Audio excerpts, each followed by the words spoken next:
Welcome back to the program. Let's turn now our attention to our favorite topic, and that's food, of course. Yep, we all know that eating nutrient-rich foods is a great way to stay healthy, but we're all running on tight schedules these days, so eating on the run, that doesn't quite always work out to eating the best foods. That's right, but did you know, though, if you eat right, you can strengthen your immune system to prevent all types of disease and illness just by selecting the right kinds. And similarly, when we are ill, such foods help us recover faster. That's right, many studies have shown that diet plays a special role in keeping the immune system strong. And today we find out more about what are the good and bad from nutritional immunologist Dr. Chen.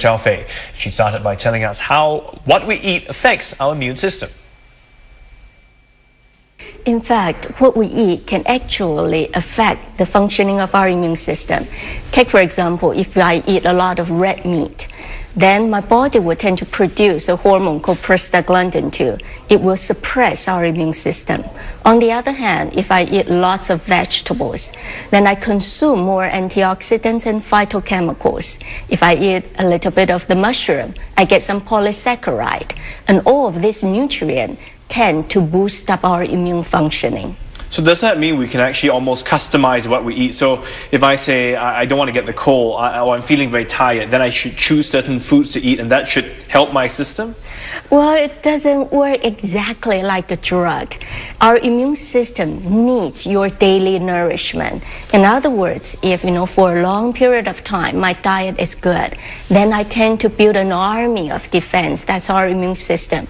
Then the chance of me getting a cold or the severity of my cold will be lessened. On the other hand, if I eat lots of red meat and I don't consume enough plant food, my immune system gets suppressed. This way, the chance of me getting a very severe cold will be very high. So it's not a one-off thing, it's sort of over time as you build up your resilience. But perhaps you can share with us, we always talk about having a balanced diet. What is a proper balanced nutritional meal? What should it consist of? Number one thing, it should consist mostly plant food. More vegetables, more fruits rather than a lot of red meat. According to the American Institute of Cancer Research, they are telling us that about 40% of cancer can actually be prevented through our diet. If just in our daily diet we can increase only about 400 grams of vegetables, we can actually prevent up to 75% of colon cancer, 50% of breast cancer, 66% of liver cancer, and 30% of lung cancer. What this means is that when we're consuming the vegetables, we are actually boosting our immune system, so we're able to prevent cancer.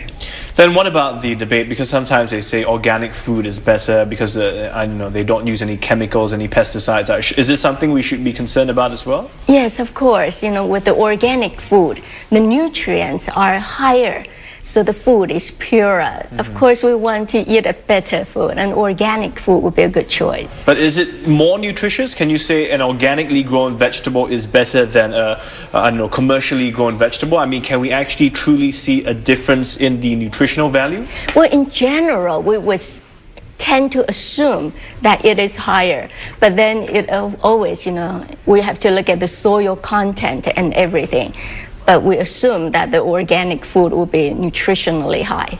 Well, people also say that we think that exercise is the other important bit. So it doesn't matter how well you eat. If you don't exercise, I guess it doesn't quite work out. How much would you say is partly due to exercise and how much of it is based on our diet in terms of building our immune system? Well, I think they go hand in hand. Okay, exercise, it enhances the circulation of our lymph. In fact, if you don't exercise, at least, we should practice deep breathing, because when our muscles contract, then our lymph tend to circulate better, and that is good for our immune system. So if we want to have a very good immune functioning, not only do we need a very good diet with less meat product, more vegetables, then we need a certain amount of exercise. And then number three, you also need proper rest and a good emotional, be happy. Every time when you're stressed or when you're angry, then your body secretes corticosteroid. Okay. And then it suppresses your immune system. So but be that's happy. tough. I mean, what you're asking, the third thing, to be happy all the time, that's a very tall order. I mean, we go through life, there are things that get us sad, depressed, work stress is there. I mean, can you eat more nutritious foods to help sort of combat the stresses of work? Does it work that way? Oh, I would say, if you don't have a good diet and you're depressed all the time, of course, it's the worst combination. But, if you can just keep, a happy attitude, it's kind of like the innate ability of humans. See, every time when we're angry or when we're stressed, our body says, oh, you are going into battle, you're going to war. So our body actually suppress your immune function, but we stimulate, our muscles, so we, actually secrete stimulants so that we can go and fight the enemy, okay? But then there is something that goes on. When you actually go and fight your enemy, you're doing exercise and you sweat, and then you actually eliminate out the corticosteroid. But now in modern society, it's different. We get, stressed and we're under stress and we don't exercise. Then we don't eliminate the stress hormones. We don't have a healthy outlet. And it's worse still when we're sad or depressed. Sometimes we snack, we eat chips, we eat all the unhealthy things. Yes, yes. Well, just one last question. I mean, what about age? How important is that? One would believe that as you get older, your immune system is weaker. Is that true? Yes, yes. Especially if you look at the number of cancer deaths. Cancer tends to occur more often when you're over 50.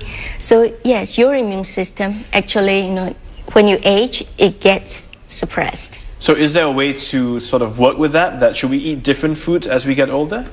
Well, I think, we should maintain a functioning immune system since we're young. Okay, so since we're young, for me, I would recommend, take for example, eating your fruits first before every meal, because the fruits contains a lot of antioxidant. So if you eat it first, then you have more antioxidant. You tend to age a little bit slower. And that was nutritional immunologist Dr. Chen telling us how a proper diet can actually help you have a strong immune system. I guess it's about a balance. It's always finding, there's no one thing that will cure all, and it's just finding the right mix. Just gotta be vigilant, yeah. Primetime Morning on Channel News Asia. Well, for a quick breather, be right back after these messages.